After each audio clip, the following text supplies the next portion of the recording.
Hello, everyone, and welcome to another beautiful session tonight with our partners at Florida Poison Control Centers of Tampa. We have been doing a lot of webinars based on poison control. And I've been so enlightened on all the different types of poisons that our children can get a hold of that are just sitting around the house. And this one, many people are pretty much familiar with this medication safety tips, but I know even with the food that we did in Thanksgiving and Christmas, I was really informed. And so I know Lisette is going to bring us some new information that we may not be aware of, that we may be aware of, and just need that quick reminder. And I do appreciate her. She's been a wonderful partner with us. Her name is Lisette Cullen, and she's our community outreach liaison for poison control, community outreach educator for Florida Poison Control Information Center. And so we are delighted to have her back again. She does all of our webinars, not only in English, but in Spanish. So welcome, Lisette. Thank you for being with us tonight. Good afternoon, and thank you for that warm, grandiose welcoming introduction. Thank you so much, Ms. Angela. And on behalf of the Florida Poison Information Center here in Tampa, we would like to extend our gratitude to the School District of Hillsborough County for letting us use their platform to educate families on poison prevention. It's something that it's preventable and it could be avoided if we follow our tips. And of course, sometimes accidents happen. It's natural. So today's topic on this webinar series is medication safety tips. And we're gonna learn simple steps to keep kids and the family in general safe around medications. So why is medication safety important? Medication is the most common cause of poisoning across all age groups, not just children, but the older adults as well. So all age groups is the most common cause of poisonings. So about 50,000 children are treated in emergency rooms nationwide each year because they get into medication. And almost 70% of these visits involve 1 or 2 year old children, so younger children. Why younger children? They learn their world through their senses around them. It's absolutely normal. They're naturally curious and they have poor impulse control. So they explore the world through their senses, especially through sight, touch, and taste, especially when they're in that teething stage, that oral stage. And this is why very young children have their highest rate of poisoning and why it's especially important to include medication safety when child-proofing your home. So medication is something used to treat, cure, or prevent an illness or injury. It comes in many forms, like an inhaler, nasal spray, pills. It could be a cream or gel, a syrup, eye drops. It could be ampules, a syringe, a solution. So it comes in many patches on the skin. It comes in many forms. It can be prescribed by a healthcare professional, like a doctor, a nurse practitioner, or a physician assistant. Or medication can be also available over the counter without a prescription. Some of the most common medications involved that have called poison control centers for children ages 5 and younger are over-the-counter pain medications like ibuprofen and acetaminophen. These are best known by the brand names Advil, Motrin, and Tylenol. So those are the most common medications, of course, that we get in children 5 and younger. Other medications, we don't think about vitamins and supplements or topical preparations such as diaper rash creams and antihistamine, especially, this is the season for allergy. So this is a chart of Florida poisonings, ages, from birth through 5 years. So most poisonings occur while children are exploring. This is about 92%. Or when mistakes, when given children medications are the second most common reason, like given and I'm gonna go more into details pretty soon. And most poisoning in children can be safely treated from home. So children 5 years old and younger, again, account for about half. Look at that pie chart, that dark blue, about half of all poison center calls from homes. Most of these cases are due to curiosity, like I explained earlier, like touching and tasting, or exploration. And some are due to a parent or caregiver accidentally given too much medicine or the wrong medicine. And this type of medication errors most often involve over-the-counter medications such as pain reliever, antihistamines, or vitamins. And they also involve prescriptions, such as ADHD medications.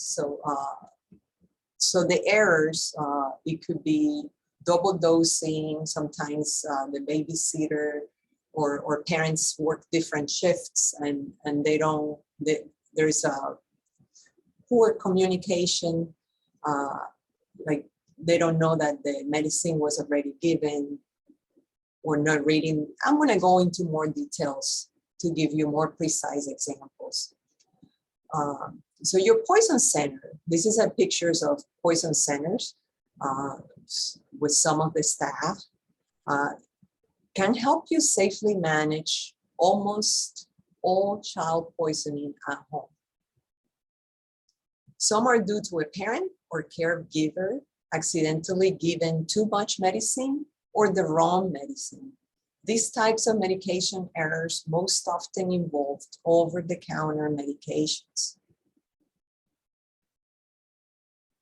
Now, dangerous medications. A small percentage of poisoning involving young children will require treatment at a hospital or doctor's office. Some of these medication lists involving serious poisons are acetaminophen, methadone, and other opioids, ADHD medications, marijuana edibles, and diphenhydramine. So these are examples of medications most likely to result in a hospital visit. Acetaminophen, known as the brand name Tylenol, opioids, ADHD medications like amphetamine, clonidine, guanfacine, marijuana edibles, diphenhydramine like Benadryl. So some of these medications were involved in serious poisonings. Why is safe storage important? Kids are naturally curious and can easily get into things like medicines if they're kept in places within their reach. These are common happens when they are being used, like you're sick, or there's someone sick in the house, so the medicine might be left out, like on the picture, on a night table or on the counter. So never leave medicine out on a counter or bedside, even if a child requires frequent doses. Just put it away.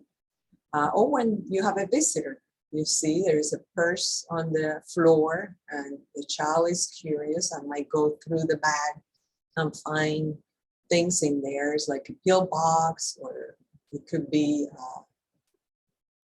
marijuana edibles, like a little bag that you use for yourself, or vitamins, or other, cosmetics or something else. So what does it mean to store medicine safely? Like on the picture, the diagram is up, away, and I want to emphasize out of sight. Keep prescription medications and also over-the-counter medications, including vitamins and supplements, out of children's reach and sight. Use a locked cabinet if possible. There are like safety locks that you can put on your cabinets. They're not 100% secure. This just slows down the process. Children learn how to open them, and put all medications up and away immediately after every use. That's a good advice to avoid poisonings. Don't let children see where you store the medications. So you see on the picture how the mom is taking advantage that the child is distracted so she could put them up and away, and the child doesn't know where they're being kept. Remember that those child-resistant caps on prescription or over-the-counter medication does not mean child-proof.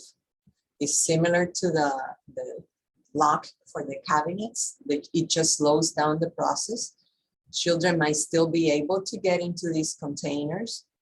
If you need to use easier to open containers, it's especially important to store them out of children's reach and sight.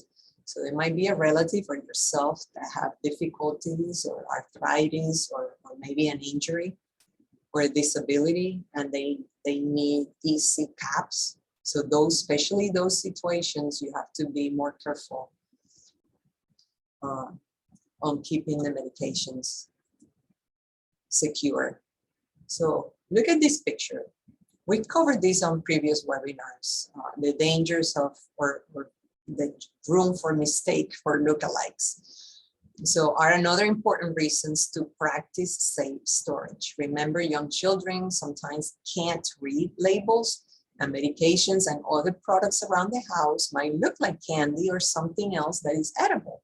So to the left, we have different kinds of gummies and pills or supplements that look like candy. And to the right, we have several containers of fluids that might look like apple juice. So that's why it's important to don't store drinks and food in the same cabinet where you store your household cleaners and medications, just to avoid the lookalike mistakes. Another lookalike, we covered this on the webinar when we had the marijuana and the edibles.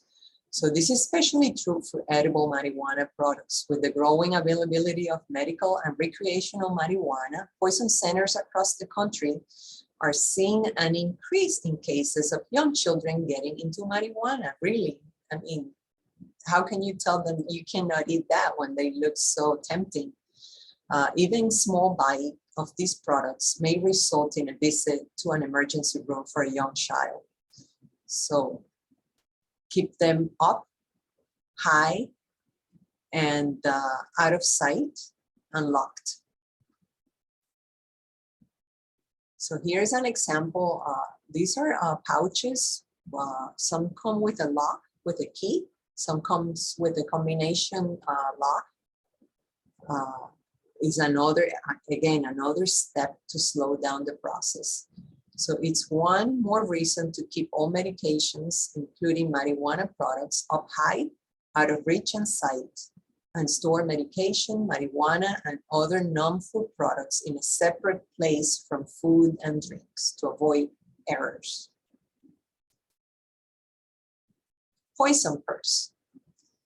Even parents who store more medications up high, out of reach, may find there were some areas they didn't think of, such as frequently used medications kept on a nightstand or on a purse. Vitamins kept on the counter, or types of rash products and a diaper caddy on the floor. Usually when a child goes to the emergency room for medication poisoning, the medicine was within child reach. So this is why it's important that, when someone is sick or something, that you use a daily medication or a product, to be extra careful, because the data shows that most of the visits or the poisonings in children is because they were within their reach. So look at this example in the image. I know it was small. I tried to zoom it in as much as I could, but all the possible products that we don't think of being, the ink in a pen. You might have cigarettes, cosmetics, vitamins. You might have an inhaler or mouthwash. Mouthwash, most of them have a high concentration of alcohol, or just maybe a fever reducer, or some acetaminophen, just for maybe occasional headaches. So there are many things in your purse that could be poisonous to a young child. Keep bags up high and out of reach of small children. There are many things in your purse that could be poisonous to a young child. Here's an example of a rack. Maybe you have visitors that come. It's a good idea they put their backpacks or purses up high. So giving medicine safely. For parents, life is full of surprises, so be as prepared as you can, particularly when it comes to medication safety. It's very important that you read and carefully follow the directions on the label every time you give your child medicine. There are many brands or these prescription medications that they come in very similar containers. They usually these orange containers with the white cap and a printed label, and they all look the same. So it's very easily to get confused. So here is an example of a label. The medicine label gives you very important information on dosing, ingredients, and warnings. Like on number 1 on top to the left, you're gonna have the drug facts. This is the one that they tell you, it gives you the purpose of the medication that you're taking, the active ingredient, and its purpose, what it's for. So for example, on this one, it says acetaminophen.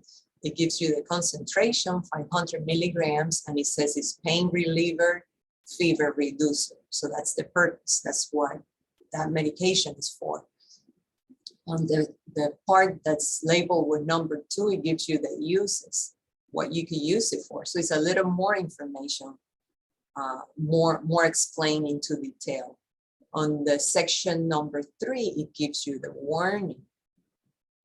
So how you cannot take it more than 4,000 milligrams in 24 hours, or don't take it with this other medication. It might give you side effects or symptoms of what you might feel. And number 4, it gives you direction. This is on how you take it by weight. It might be by age. It might tell you, like children, usually most of the medication, children on the 12 years old, you have to ask a doctor. 5 is other information like storage, like temperature. Sometimes it might be in a dark place.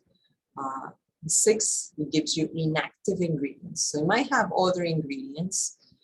And questions on number 7. Sometimes it gives you, this one doesn't give you the poison center. It's like the number of that company, the lab, the pharmaceutical company who made the medication. But a lot of medication bottle give you the poison center, which is 1-800-222-1222. So the medicine label gives you important information on dosing, ingredients, and warnings. Here are more examples. It might tell you take with food. Sometimes it might be the opposite. Sometimes it might say avoid dairy products. It might give you like use for oral use only. So people sometimes might get confused. They don't know, they might think it's something that is topical to use on the skin, or they don't know if it's for the eye. Sometimes you need to check well the container to mix it. It might be settled on the bottom on the bottom of the container, so you might need to check it to make it more homogeneous. Might give you like this one. It says it might cause discoloration of urine and feces. So it's something to watch or what to expect. So many over-the-counter medicines have the same active ingredients. If you were giving your child more than one medicine, check the label to be sure you aren't giving the same ingredient twice. Giving your child too much medicine or giving too often will not help your child feel better faster. So read and follow the label. Know how much medicine to give and how often you should give the medicine. Know the active ingredients. Do not give too much more than one medicine with the same active ingredient, and read the warnings and side effects. For example, with cold and flu season, a lot of those syrups, they have fever reducers. So they might have it, and then if the child has a fever, you might give on top of it like acetaminophen or ibuprofen, and the cough medication already had it in it. So if you give both, you're double dosing that active ingredient. So that's why it's very careful. You have to be very careful and how much you're giving and reading all the labels so you're not giving the same active ingredient from two different medications at once. Here's another example of reading the drug label well. So here we have 3 different acetaminophen containers with the brand name of Tylenol, and they have different concentrations. The extra strength is 500 milligrams in each caplet, in each pill. The second one in the middle not only has the acetaminophen, but it also has diphenhydramine. And the last one to the right, the regular strength, is each tablet has 325 milligrams. I also want you to know, since we're reading the label, because sometimes we get calls, there might be a child, they're missing pills, there's some on the floor, some might be in the mouth, some might be in their hands. We don't know. Each, the specialist, the poison center specialist will guide you through the questions, but it's good that you get familiarized with the label. Each container tells you how many tablets or pills are inside, or if it's something liquid, it will tell you the volume. So it's good that you get familiarized with it. I like when I buy a medication, even if it's over the counter, I put a date on it so I know when I bought it. So in case there's something missing or there's an accident, I kind of like could track back and see how many were used and have a more accurate idea to have accountability of the missing tablets, if that makes any sense. So remember always to close the medicine caps tightly after every use and put the bottles away right away. That's another safety tip. Remember, while they're being used is when accidents happen. And children try to imitate you, so don't take medication in front of them. They try to mimic you. You're their hero. That's how they learn. It's part of the normal learning. So do not take, we don't advise that you take medication in front of your children. So giving medicine safely again, it's important you only use the dosing devices that come with liquid medicine. This is very, very important. Don't use a spoon from the kitchen. There are different sizes and they're not equal. So not all teaspoons are the same sizes. Not all tablespoons are the same sizes. So it's very imperative that you use the dosing device that comes with the liquid medicine from the pharmacy. When measuring the liquid medicine, use the measuring tool that comes with it. This could be a medicine cup, like you see in the picture. It could be a syringe or spoon or a dropper. Don't use a kitchen spoon or a cup or a measuring tool that came with another medicine too. It might be a different size for a different dose. It might be contaminated with the other medication, so you don't want to, that might be very dangerous for a child. So to make sure that your measuring tool doesn't get separated from the right medicine, store them together in a plastic bag, like a sandwich bag, and label it. Put both items so they're kept out of children's reach and out of sight. So that's a good idea, to put it in the dosing device in a plastic bag, like I mentioned, a sandwich bag, together with the medication, up, away, and out of sight. So again, another example. And make sure, like here on the cup, you see that it has 5 ml, 10 ml, and 15 ml. You get eye level, you pour. Also on the liquid medication, I mean, this is hard to see because it's opaque. But if it's a liquid, a clear container, I like to, with a marker or a Sharpie, put a label, like a line from the last use, and put a date. So it's easier also to keep track, to see how much is missing in case your child gets into it. Sometimes it might be on the floor, or it just got spilled on their shirt. So it's to have better accountability of the product.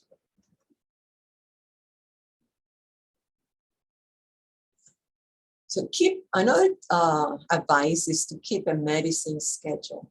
Here's just an example. It has the child's name, the date, the time, the medicine with the active ingredient, the amount to be given, and then a simple check mark if it was given to the child or not.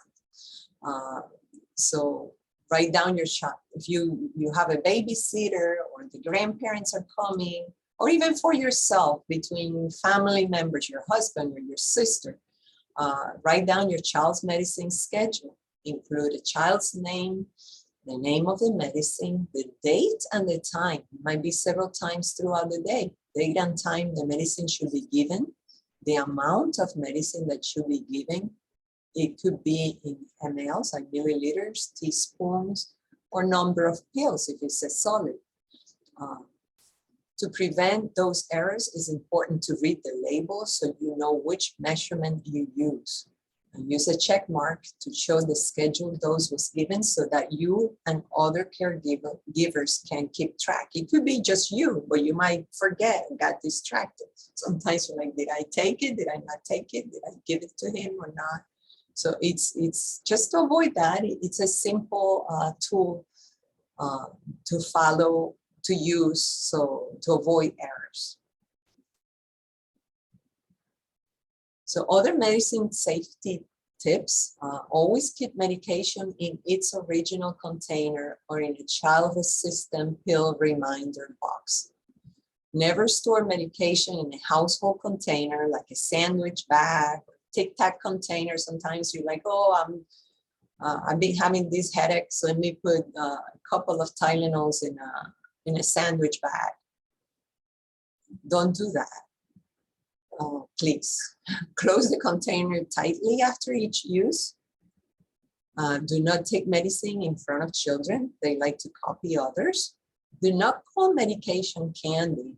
Do not let children play with pill bottles. Sometimes there be cases that you think is child resistant, and you might be driving, the child might be in the car seat behind, and it's bored or irritated, and you might use the pill box as a rattle, as a toy. Don't do that. There have been cases that the child has been able to open the pill bottle, gotten into the medication. So that's why it says don't let the children play with the pill bottles. Teach children to take only medicine from trusted adults. It cannot be from a classmate, or from a friend, or another child in the house, another sibling. Only a trusted adult. Use medication made for children. Some over-the-counter medications are not safe for children. It's important to talk to your doctor, pharmacist, or poison center before giving a medication to your child. So besides keeping medication up high, out of reach, and reading the label, Every time you use medication, if you follow those tips, it will help prevent poisoning. So remember, keep all medications, including vitamins, out of reach and out of sight. Sharing the information, like I mentioned earlier, share the medicine safety information with family members, caregivers, babysitters, friends, and guests. It's important for visitors and family members to keep their own medicine up and away too. Remind them that your child is curious and it may get into a suitcase or purse that was left within their reach.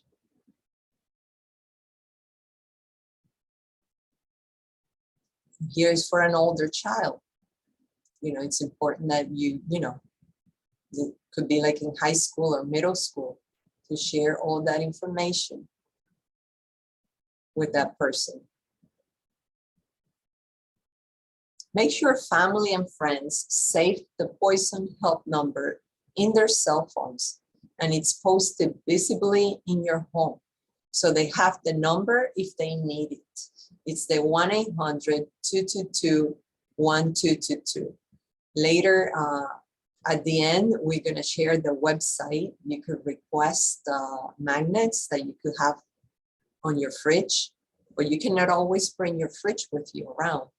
So the best tip that I could give you today, and my goal is like from your cell phone, you save the 1-800-222-1222 on your contacts. Yes, you could search it on the internet, Poison Control Center's number. But sometimes there might be no internet connection. Might be slow, or you might have no data. So if the number is already saved under your contacts, it would save time and steps to get that information if you have it with you. America's Poison Centers, this is a national hotline. What I mean by national is like the same number works anywhere throughout all the United States. Is fast, is free and confidential. They follow the same confidentiality like when you go to your doctor's office or when you go see to the hospital. Is free. There's no charge for the call. They don't ask you what kind of insurance you have or can I have a copy of your taxes. That information is not asked. It's free, available to everyone, and it's open 24 hours a day, 7 days a week, 365 days a year. Why do I say 365 days? Because you might think, oh, it's New Year's Day, or it's Easter, or 4th of July. They might be closed. No, it's open all year round. Even during natural disasters, they're open. So it doesn't matter where you are, and you dial that number, you will get the same service from a poison center specialist. So now we're going to talk about another medication safety tip, and is disposing medication safely. The more medication you have, the more room for errors. Getting rid of medication that have expired or that you no longer use can help prevent poisons for the same reason. Before throwing it out, you're going to remove all your personal information and instructions from the medicine bottle or package. You could use a permanent marker to black out all your personal information to protect your privacy. Then you could take it to a designated disposal location, such as a pharmacy, a police station, or a take-back event. Or you could pour the medicine into a sealable plastic bag. You can mix it with kitty litter, dirt, or coffee grounds, something that is not appealing, and seal the bag, and you could throw the medicine away. I want to pause on these. I'd rather take it to a designated disposal location for younger children, because the child could go into the garbage can and have access to that medication. And sometimes young children, they really don't get taken away from something that is not appealing. We've seen children play with dirt. We've seen children play with their own feces. So what might not be appealing for an older child, a younger one might not mind. So this last choice, I like it for older children, not younger one. So generally speaking, pretty much any pharmacy, any Walgreens or CVS, right by the counter where you pick up your medication, it looks like a metal mailbox where you could dispose, you cross, you read the directions. There, if it's something with like sharp object, like a syringe or something, they might not take it, but there are other places that you could get rid of those. So again, throw away medicines that are expired and you no longer use. The more you have, the more room for errors to get confused. This is the example, what I was mentioning. It looks like a mailbox. And the other one is the one that I said mix it with an unappealing substance, like big kitty litter. It could be dirt. It could be coffee grounds. You put it on a sealed container and you throw it in the trash. Now, if you're gonna throw it in the container itself, cross all your personal information for your privacy. Now, the DEA has a drug take back day every year, and it's every April and every October. And to find out a Dropbox locator, you could go into that website, FloridaPoison-Control.org/medication-disposal-program/. Or you could go to your local pharmacy's disposal boxes. Those are, they're everything. So questions about medicine. If you have questions about your child's medicine, you could call your child's doctor, you could call your pharmacist, and you could also call the Poison Helpline at 1-800-222-1222. You might have questions about how the medicine interact or how much medicine your child should take.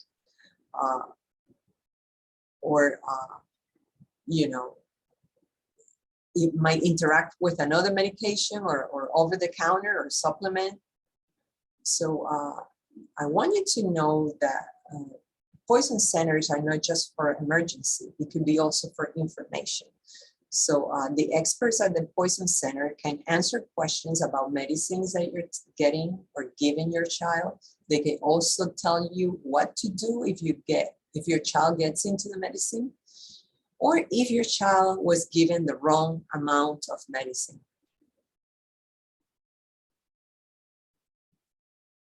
So when should you call the Poison Helpline and when should you call 911? To call the Poison Helpline is if you have questions about giving your child medicine, if your child was given the wrong amount of medicine, if your child has taken the medicine that he or she was not supposed to. And when should you call 911? If your child stops breathing, if your child collapses, if your child has a seizure or is unresponsive. So those are the differences. The Poison Helpline, remember I said my goal is like you have it saved in your phone. It's the 1-800-222-1222. Poison Helpline is open to take your calls 24/7, 365. It's the specialists that answer the line are nurses. It's staffed by nurses, pharmacists, doctors, and other poison experts are there to answer your questions. And they can help you in more than 150 languages or if you are hearing impaired. It's fast, free, and confidential. You could get involved and informed. You could have to save the number in your phone, 1-800-222-1222. We're very active with the latest information or if there's a recall or something educational post, you could go on Twitter at Florida Poison, Facebook, Instagram, Florida Poison Control, also our website. So remember, what to know about storing medicine.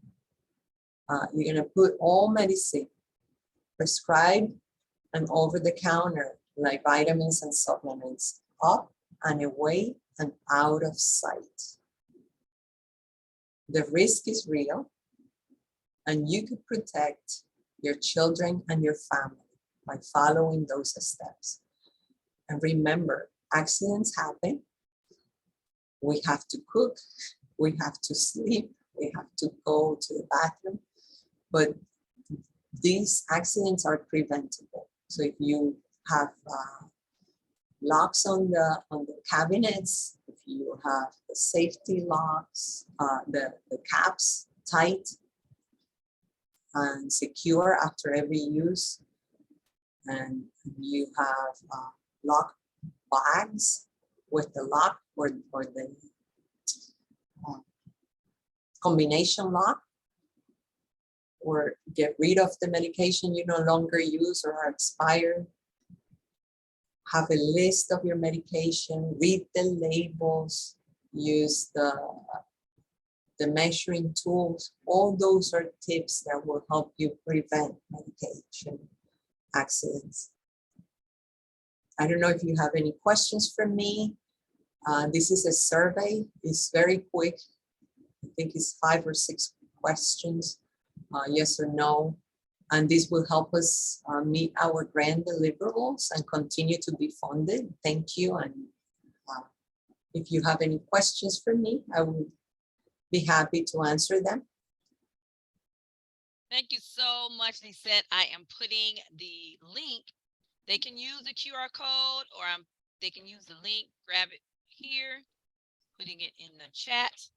Make sure they complete it. It was so informative today. We always love to hear about all the safety tips that you give us. It's really, really helpful, especially when you have small children. My granddaughter comes over all the time, and so it's really helpful to have those reminders and yeah, and with a babysitter, even for ourselves, just a reminder. Sometimes we forget. Did I take the pill? Did I not take it? So just having that list with a simple, check mark of what it was, the amount, how often, and again, emphasize on reading the label. Yeah.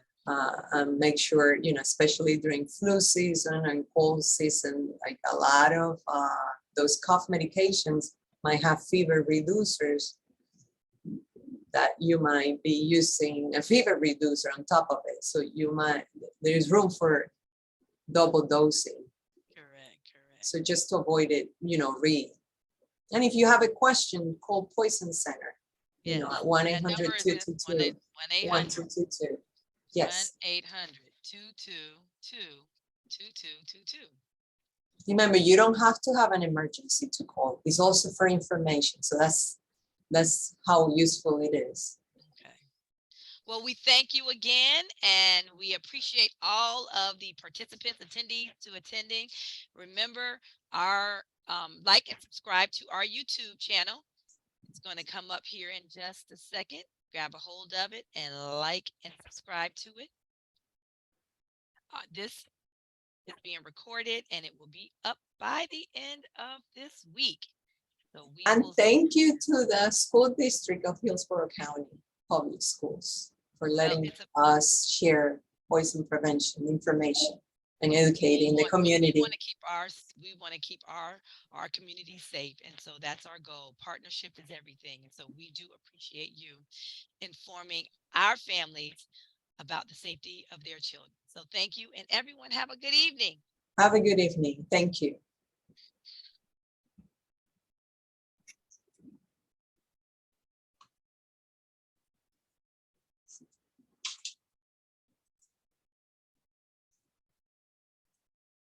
Hello, Evan. And instead, I'm amazed how well the players have adjusted